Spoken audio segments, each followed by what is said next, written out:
Okay, we're ready to pick up again. Two things here. The first one that I'd like to mention is remember one of the joys of 2 days like this is hearing different perspectives, which hopefully will get you to raise questions in your own mind and ask them, and the more you do, the better it'll get.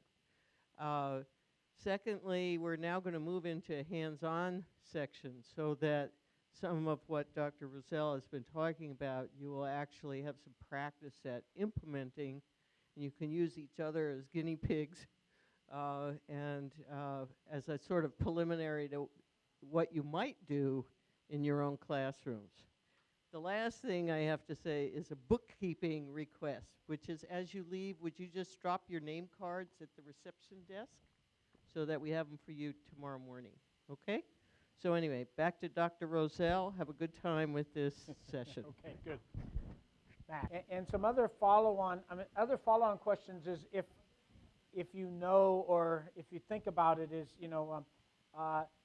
as the generations come and go, are they different, right? In other words, is first generation different than second generation? The other one is thinking about internal U.S. migration and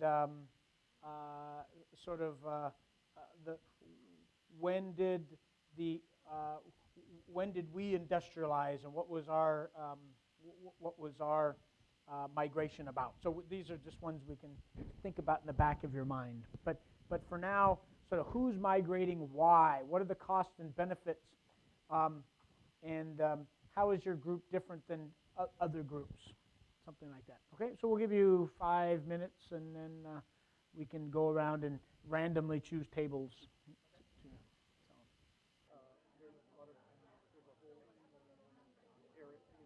You with 1990 or?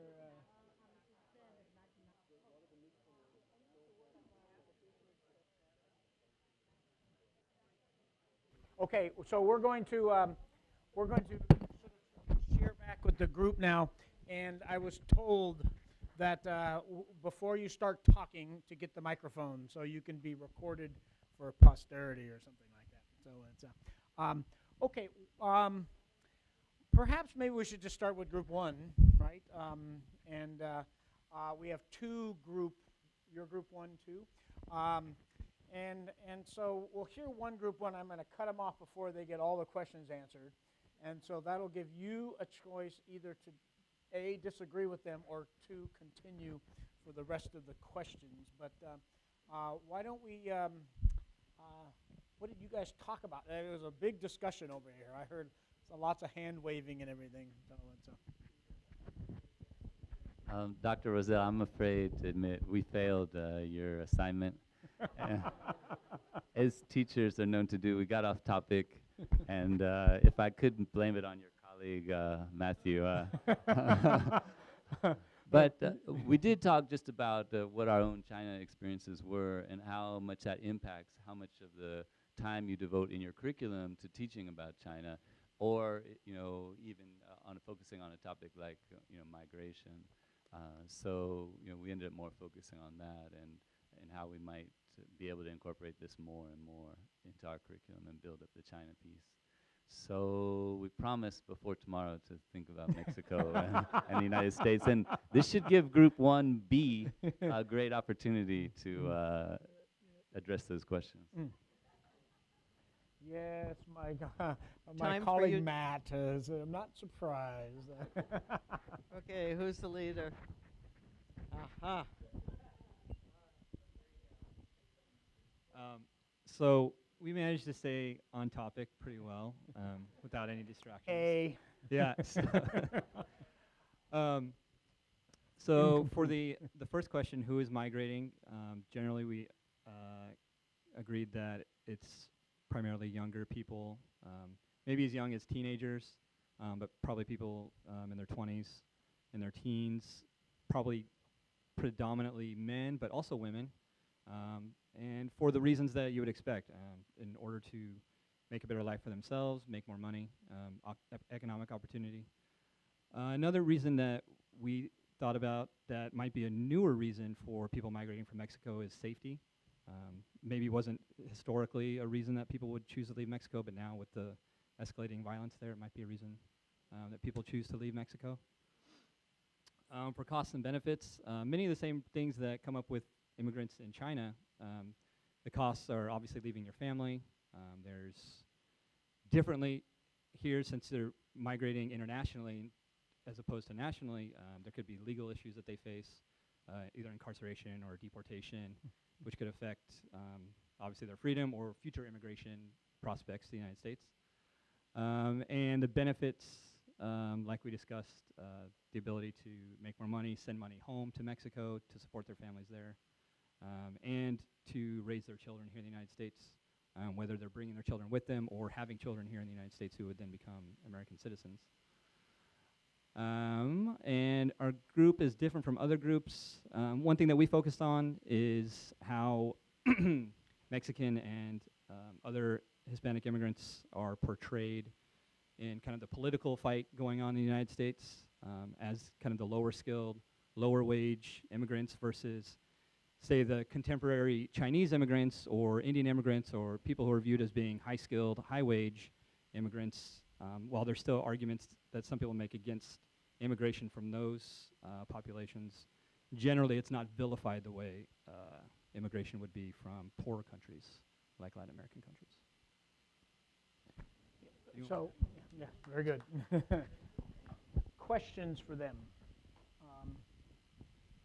Questions for this group one? Yeah, so, what would you think the biggest? Yes.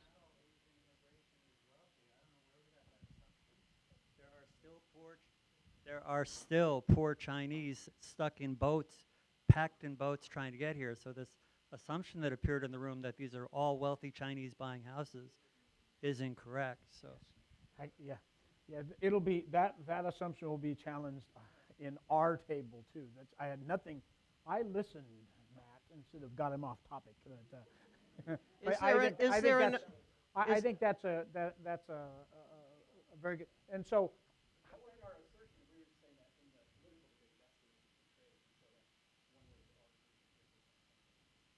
Okay. All right. Is there another group one? No, the other group one passed. They got All an right. incomplete. So we now, okay. So now we go to twos. Let's go to twos, yes. All right. We'll Is there a take 2 on this first. side? 2B was, are you 2B? Yes, there's 2B. There you go. And then 2A will go. You're welcome. All right, we are Europe to the United States in the late 19th and 20th centuries, or late 19th and early 20th. Who is migrating and why? The majority of the people migrating were Europeans, many of them from Eastern European countries. And why were they migrating? Same reason as the other group, economic opportunities. One thing we did highlight on, we did try and talk about how we would teach this to our students. And a little bit we talked about was maybe some of the propaganda that was being spread in Europe at the time.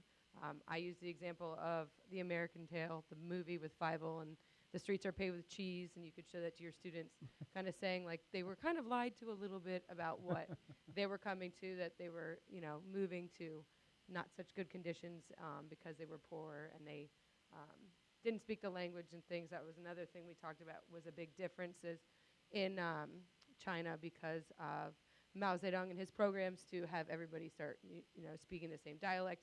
Most of these migrants do speak the language of the city that they're moving to, while these Europeans came to the United States not speaking the language, not really knowing the customs, the rules and things. So it was a little bit, I guess, they were less knowledgeable also with the whole propaganda thing. What else did we talk about? Yeah. Why don't we let the other group talk, Okay, and then we can ask questions about from both of them. So let's go give the. Oops. Nope, the battery's off of his one. Thank you. Some of the costs of this group not only were leaving their families, but leaving their families in the old country permanently. they were trying to escape political persecution, religious persecution, as well as trying to find the economic benefits in the new country. And so these groups were different in the sense that especially the Eastern Europeans lost a lot of their culture. They were forced by parents basically told their children, you're not to speak the language anymore. You're here in America, you learn English. And so I know with my family and another participant's family is that we lost the whole cultural connection to the old world. And so our group was also different in that many Eastern Europeans and Southern Europeans also came over as indentured servants in order to get to America, and had to work many years just to pay off that loan, the sponsorship. So what else is there? So anyway, those are just a brief. So why would you come if you don't know the language and you get paid nothing, or you're working for nothing, or everything you work for gets taken away from you? So where's the benefit? I mean, it could be a cost, right? But there's lots of people who came for the economic benefit. So where is the benefit? Well, can I answer that? Sure. My father was an immigrant from Dublin, Ireland. He was the only one of 11 with a university degree. And the reason he came was because the whole rest of the family came to the U.S. And he would have been the only one left in the old country. So community was a big part for him. Now we have another group. Right?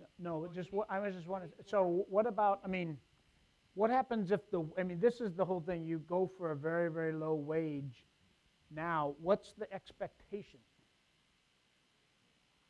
Yes, upward mobility, right? Except for your, if not for you, for your kids. Now, there's a very, very interesting paper that a Stanford professor has just written on. It's called "Breaking the Myth of the Upwardly Mobile American Migration," and this was, and he has individual data from the 1890, 1900, 1910, and 1920 census. You can't get the 1930 census because it has to be 80 years before they can make the individual data open. And what they've actually found are, if you look at the different cohorts over time, it looks like the longer the migrants have been here, the higher the wage they get, higher their earnings get, which is what you would expect. But what they actually find is that for English-speaking migrants, the Irish, the Scottish, the Welsh, the Dutch, who speak very closely, they came and they did very, very well, and they stayed. But they didn't go up very much, a little bit, even by the second generation. But what happened was that the Italians and the Poles and the Lithuanians came over, and some of them did fine, but a lot of them didn't. And the ones that didn't do well went back home. And so the average wage went up, but the ones who really didn't make it went back home. And and then that got embodied into the myth that there's upwardly mobile America. So they maybe got tricked. The cheese wasn't out there on the sidewalk. So that's what made them think of that. So yes.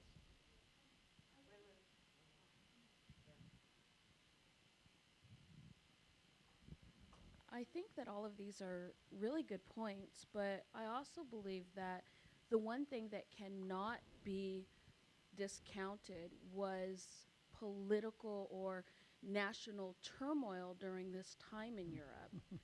I mean, if we're looking at, at Europe during this time period, we're looking at a period where they're undergoing things like unification. And so I mean, there's also the other side of the coin, I think, where it's not necessarily what they're gaining from moving, it's what they're leaving too. So, yeah. And you can put that in a cost-benefit Thank you. framework, right? I mean, you're reducing cost is a benefit, right? So you reduce the cost of pogroms or whatever. Yeah, I think absolutely. Should we go to the next group? Yes. Group 3A can go further. Is that 3A? Yes, this is China. So here we're already been challenged here. So in fact, I had that in mind when the boats packed with the containers packed with Chinese illegal immigrants is, how would anybody want to come in those? Okay, but yes, go ahead. And we did talk about that in our group, how coming from China today, we have these various populations, the students coming over, wanting to get higher education, and the families, the very poor workers coming over, packed on the boats. So we do have this, diverse group that's coming over. But they're coming over for similar reasons, for economic opportunities. Students are coming over for higher education because maybe it's easier for them to get into the universities here than in China because of the examinations. And those poor families coming over also hoping for more economic opportunities and for the upward mobility, if not for their generation, then for their children and the possibility of advancement in the future. So there was similar reasons, but one thing that was maybe different about this group is those students who are coming over with higher skills or maybe from a more affluent background in China when they get here, as opposed to poor workers coming from Mexico stereotypically, and the people coming from Europe, is that generally speaking they're a little bit more affluent, whereas those poor Chinese families. So the question is why?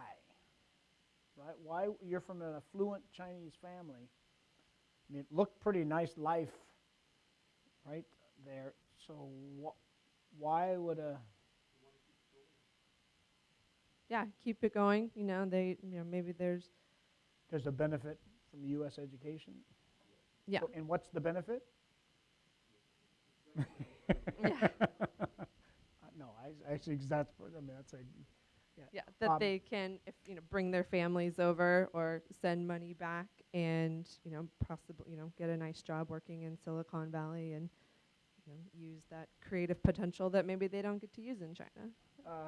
Is this 3B over there? Let's take that back to them. Nope. Okay. And then we can ask questions. Don't want to steal all the thunder. You did. Okay. To add to that, our whole group was talking about the fact that a lot of the people who are very wealthy can come over here because they can better protect their money. They might be worried about what is happening with the incidents in China and where is the Communist Party going. And you get all the freedoms of speech and legal freedoms and things like that. And there's a whole growth industry of people now who are advising wealthy Chinese how to get essentially purchase a green card, so you can buy a business. And that's a great way to come to this country. So they will send some money back, but it also gives them a lot more freedom. And let's see. I'd also like to add, get trained in skills that they might not be able to get trained in China, or at least not until recently. Yeah. So I mean, I think when you remember when we started talking about poverty and getting at the benefits of that, there's two parts to it always. One is the level of income that you're trying to raise. The other is to protect against the variability, against the vulnerability. And I think that's what a lot of Chinese families are doing, right? Is that I'm investing in a business here, and I'll stay and to get U.S. citizenship or a green card, but I'm going to stay in Beijing, or I'm going to stay in Shanghai, stay in China and do business. So why would they do that, right?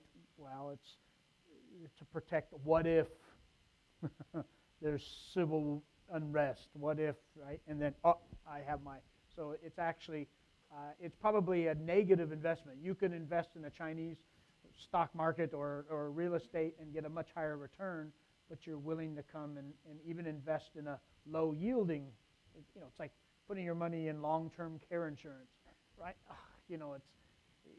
It's a terrible investment until you need to use it, right?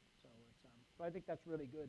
And a lot of things people do are for risk reduction, right? And so that helps explain some of the reasons why they do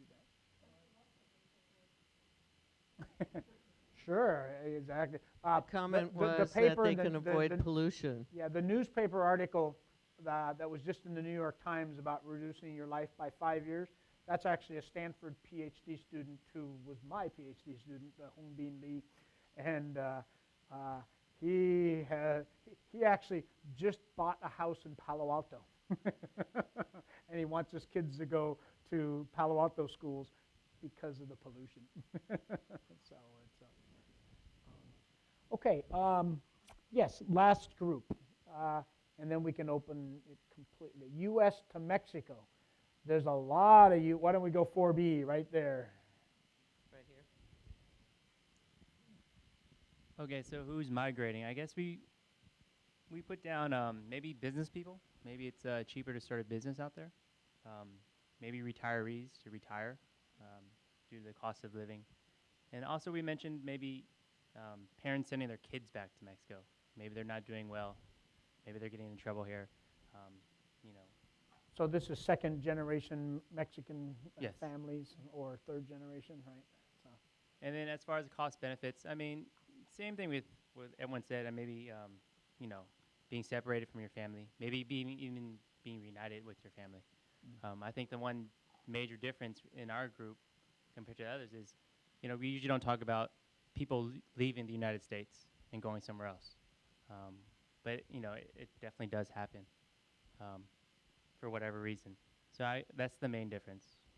Let's hear from the other 4A group. I'm not a high school teacher, I'm a former college teacher, but I was a group facilitator here. Certainly moving U.S. to Mexico was a very different kind of a concept, but we came up with a number of things in our discussion. One of them, of course, to go back home. If you'd already been here from Mexico, you made your fortune, now you go back to retire, right, and you can live better there. It's just like retirees from the U.S., also Right, retirees in right. Mexico. And some people would go just to retire even though if they didn't come from Mexico. Right. And another one was the excitement of the language and the culture. You want to practice your language, you want to enjoy the other culture, and it's just attractive that way. And third, we talked about if you're a businessman or woman, there are huge opportunities in Mexico to do You're a drug manufacturing dealer. or to, right, outside of drugs. But definitely that could be a good business opportunity, just to invest there and to do So make it what grow, about yeah. the volume? What about the difference in volume between Mexico to U.S. versus U.S. to Mexico? How do you explain the difference? I mean, the volume is hundreds times greater from Mexico to U.S. versus U.S. to Mexico. Why? What's the difference? Why is there such? Aside from upward mobility, economically, right? What else did we come up with? Why would the difference between moving from Mexico to U.S. or U.S. to Mexico? The opportunity, more opportunity here, right? Yeah, right. Right. We mentioned corruption as a reason more people might want to come here than go there, because dealing with the government in Mexico can be really difficult. Yeah. So you just go to the thing I'm getting at is sort of, get out your spreadsheet, your cost-benefit spreadsheets, and let all the people in Mexico fill them out, and let all people in the U.S. to fill them out. And the benefits of a Mexican coming to the U.S. is versus the cost is just much higher than the average benefit to cost ratio of a U.S. to go. It's sort of just gets down to cost benefit. And again, broadly defined. And I think that's the main thing that I keep hearing. And I've heard corruption, risk, all these other things. It's not just the cheese you can pick up the ground, right? But it's the whole package. And So one other one we came up with is political stability, predictability. We have a rule of law here that is stronger than in Mexico. So that gives you a sense of safety. Yeah. Right, and predictability. Definitely. I mean, I think that would be the same as the European to U.S. migration in the late 19th, early 20th century, and a lot of the China to U.S. migration now, especially of the elite, right? Yes. Microphone. Yeah, I know. I know a recent immigrant that I know moved to Oregon, and she's a single mom. And she has access to childcare, to job training, to medical, to, she has so many more support services here than she would if she went back to Mexico. So how does, there was a question raised somewhere asking, how does the poverty in urban cities in the U.S., how does that relate to migration? So, and how does it make the nature of our poverty different than the poverty in China, right? People in China escape poverty, right, by migrating. To the cities. To the cities, right? So, what? Yeah. It's competition for the same jobs, because the poor people who are already here are going to want the jobs, and the migrants want those same jobs, and there's a fight over how much they'll get paid, and there's a lot of prejudice that grows, and a lot of anger and I've heard with my students, there's a lot of prejudice, because there's so many stereotypes about each group and why they do well in school or they don't do well in school, or why their neighborhoods. So, but does that make any sense? Yeah. Does that make sense? I mean, I know we're getting towards the end here. As you go through the rest of this book, we get to cities. And, of course, the big question, and this was one of our Stanford and our Chinese, university students who helped us. They had the hardest time on the cities section. And why do people, why is it that all developed countries are all urbanized, right? What's so good? And it's hard to deal with, that question about, of course, if you ever read New York Times, Paul Krugman and Jeffrey Sachs, have made their name in explaining the power of cities. But if you don't get cities right, you get failed cities, and we obviously have you get failed migration, ends up in a failed city, and you end up with poverty traps.